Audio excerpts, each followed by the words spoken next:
So hello guys, आज हम लोग डिस्कस करने वाले हैं कि एरिया ऑफ इंटरेस्ट या रिसर्च इंटरेस्ट किस तरीके से लिखा जाता है। तो किसी भी इंटर्नशिप या इंस्टीट्यूशन में अप्लाई करने के लिए कहीं कहीं केसेस में आपको बोला जाता है कि आप अपने एकेडमिक रिकॉर्ड्स के साथ साथ अपना एरिया ऑफ इंटरेस्ट लिखिए। तो एरिया ऑफ इंटरेस्ट लिखने में आपको सबसे पहले क्या बात ध्यान रखनी है कि आपको एक अंडरस्टैंडिंग होनी चाहिए आपका फील्ड क्या है। एग्जैक्ट आपका फील्ड कि अगर आप फिजिक्स से हैं तो आप फिजिक्स के फील्ड में भी किस फील्ड में, अगर मास्टर स्टूडेंट्स है सपोज, तो आपने डिसर्टेशन थीसिस वगैरह की होगी तो उसमें आप एक पर्टिकुलर टॉपिक लेते हैं, तो उसी के बेसिस पे आप अपना एरिया ऑफ फील्ड निर्धारित करेंगे कि आपको किस फील्ड में ज्यादा जाना है। सपोज कि अगर आप क्वांटम फिजिक्स में जाना चाहते हैं या आपने एमएससी में क्वांटम फिजिक्स में इंटरेस्ट लिया है, अच्छे से पढ़ी है, तो आपको वो एरिया ऑफ इंटरेस्टेड लगेगा और आप उस फील्ड में जाना चाहोगे। तो अगर मान लीजिए कोई भी इंस्टीट्यूट ये मांगता है कि आप अपना एरिया ऑफ इंटरेस्ट हमें दिखाइए, जो कि 500 से 1000 वर्ड्स में लिखा जाना चाहिए, तो आप उसमें ये डिस्कस करेंगे कि आपको कितनी नॉलेज है उस फील्ड की, और उस इंस्टीट्यूशन जो फील्ड है उस इंस्टीट्यूट को देखेंगे, उस इंस्टीट्यूट में क्या काम हो रहा है वो देखेंगे और उस इंस्टीट्यूट के रिसर्च को समझेंगे। उसके बाद ही आप अपना रिसर्च या फिर एरिया ऑफ इंटरेस्ट लिख सकते हैं। तो फर्स्टली आपको अंडरस्टैंड करना है कि आपका फील्ड कौन सा है और उसमें भी कोई भी एक पर्टिकुलर टॉपिक में आप रिसर्च वहां पे कंडक्ट कर सकते हैं।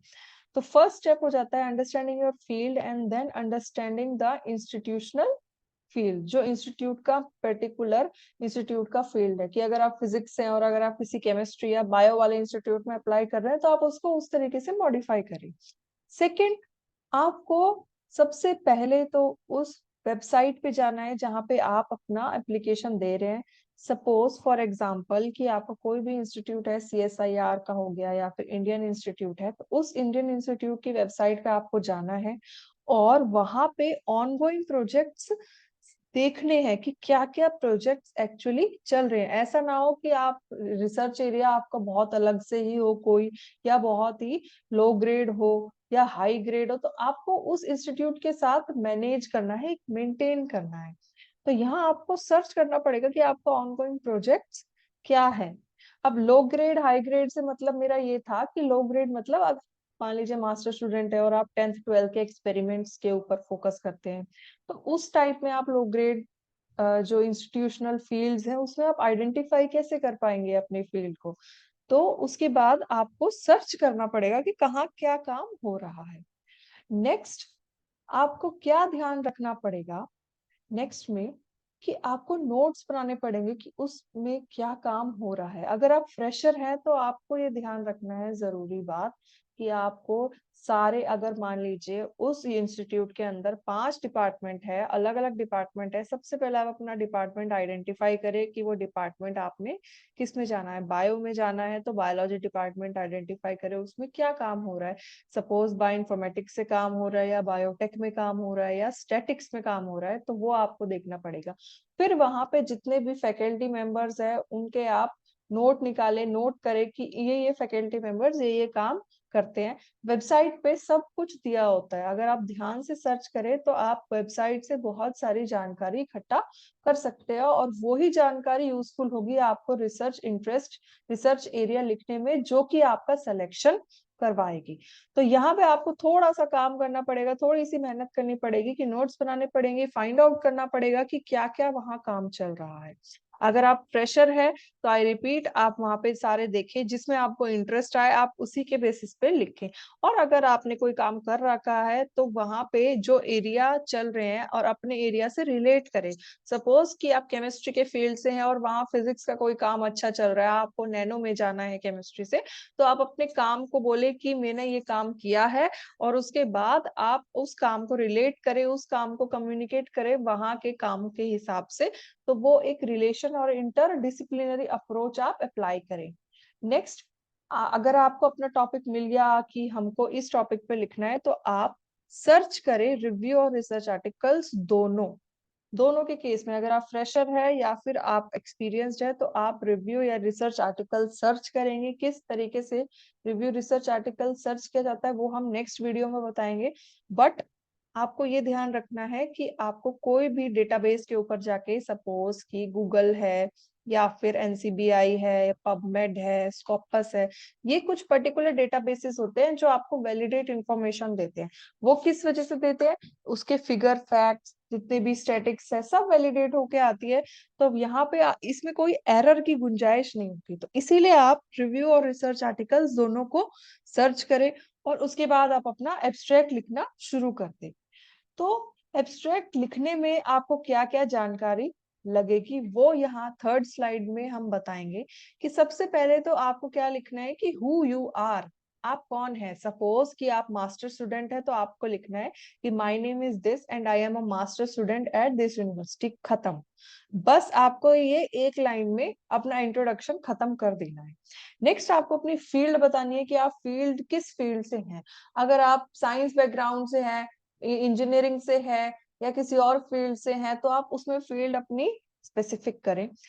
नेक्स्ट आपको ऑब्जेक्टिव क्या क्या है इस इंटर्नशिप से, कि आप इस इंटर्नशिप में क्या करना चाहते हैं और वो कहाँ से मिलेगा।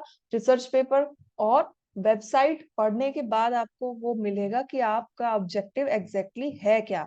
सपोज आपकी 2 महीने के लिए इंटर्नशिप है तो आप 2 महीने के हिसाब से ऑब्जेक्टिव लें। अगर 2 साल के तो 2 साल के लिए एक बड़ा ऑब्जेक्टिव ले या फिर छोटे छोटे ऑब्जेक्टिव ले। तो ये डिसाइड होगा आपके वेबसाइट पेज से जो इंस्टीट्यूशनल है और आपके रिसर्च वर्क दोनों के कोलैबोरेशन से।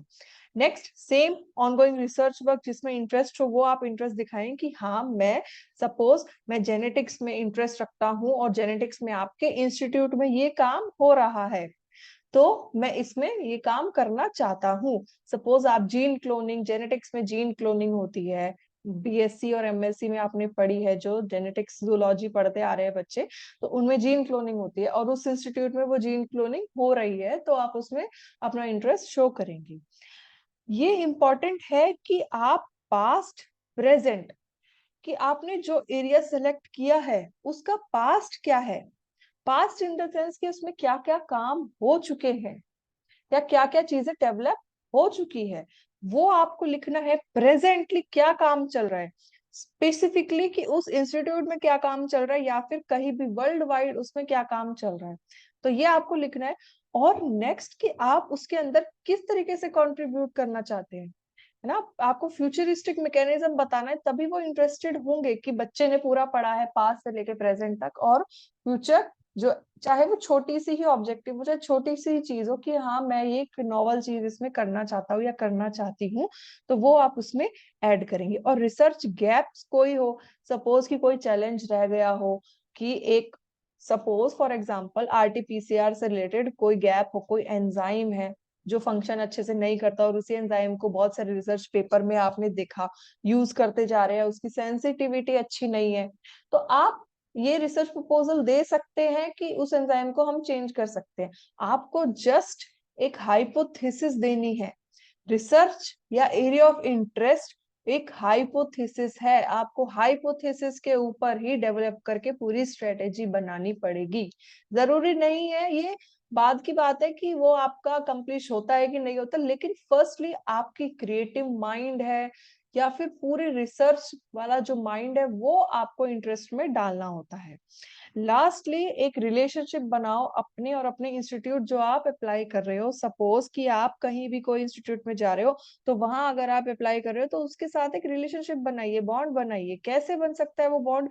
उसको अप्रिशिएट करो कि उसने आपको ये अपॉर्चुनिटी प्रोवाइड की है, कि आपके पास अपॉर्चुनिटी उस इंस्टीट्यूट के थ्रू आई है, वो फेलोशिप दे रहा है आपको, तो उसको अप्रिशिएट करो। तो आप लास्ट की इंटरेस्ट लाइन में क्या लिखते हैं कि जो भी फेलोशिप मिलेगी या जो भी कुछ मिलेगा उससे मेरा ये फायदा होगा, या फिर मैं आगे भी कंटिन्यू करना चाहूंगा, या मैं आगे इंटरनेशनल रिलेशनशिप बनाना चाहूंगा। तो इस पूरे एरिया से पता चलता है कि आप कितने इंटरेस्टेड हो और कितने अवेयर हो रिसर्च को लेके। तो ये कुछ कुछ पॉइंट्स होते हैं जिसमें आपका सिलेक्शन 100% कंफर्म रहता है कि अगर आप लिखते हैं तो। जरूरी लास्टली कि सबसे पहले आप अपनी फील्ड निर्धारित करें, ऑनगोइंग प्रोजेक्ट्स देखें, क्योंकि उसी के बेसिस पे आपका सिलेक्शन होगा। ऐसा नहीं है कि आप, अगर मान लीजिए कि आपका वो इंस्टीट्यूट सीएसआईआर बायो का है और आपने फिजिक्स की कोई चीज उसमें डाल रखी है जो वहां पे पॉसिबल ही नहीं है, तो आपका सिलेक्शन होगा ही नहीं। तो आप वहां देखें। उसके बाद एक रिलेशनशिप बनाए इंस्टीट्यूट के बारे में, उनकी तारीफ करें थोड़ी सी कि आपका इंस्टीट्यूट इतना अच्छा है, ये है, और जितनी भी बातें इंस्टीट्यूट में लिखी हुई है वो सब आपको अबाउट में मिल जाएगी। तो ये सारे पॉइंट्स होते हैं, कुछ छोटे छोटे पॉइंट्स होते हैं जिसमें आप अपनी जो आगे एप्लीकेशन जाएगी उसमें आप इंटरेस्ट गेन कर सकते हैं। नेक्स्ट हम लोग डिस्कस करते हैं कि ये सारी बातें हम कैसे अप्लाई करेंगे। सपोज कि आपके पास यहाँ पे ये आपको आईआईटी दिल्ली की ये वेब पेज दिख रहा है, ये होम पेज है आईआईटी दिल्ली का, खोलते हैं तो ऐसा मिलता है। तो मैंने बताया था कि आप रिसर्च में जितने भी इसमें काम हो रहा है वो देख सकते हैं। तो हमेशा जो अच्छी यूनिवर्सिटी होती है या इंस्टीट्यूट होते हैं वहां पे एक रिसर्च का कॉर्नर होता है। वहां जैसे ही सेलेक्ट करते हैं तो आपके पास आता है latest research, research development unit. ये देखिए, ये सारी सेंट्रल फैसिलिटीज, जो जो भी रिसर्च इन्होंने की है वो सब ये शो करते हैं। तो यहाँ से आप अपनी रिसर्च निकाल सकते हैं। तो जैसे कि लेटेस्ट रिसर्च पे हम यहाँ क्लिक करते हैं तो ये देखिए लैब आ जाती है, लैब के टीममेट्स दिख जाते हैं आपको, रिसर्च कर देते हैं क्या क्या रिसर्च हो रही है। सपोज कि यहाँ पे इन्होंने डेवलप किया है एफिशिएंट स्पिंट्रोनिक्स बेस्ड न्यूरोमॉर्फिक हार्डवेयर, तो ये क्या इलेक्ट्रॉनिक्स का है। ऐसे ही यहाँ पे research effort to develop next generation vaccine बना रखी है आईआईटी दिल्ली ने।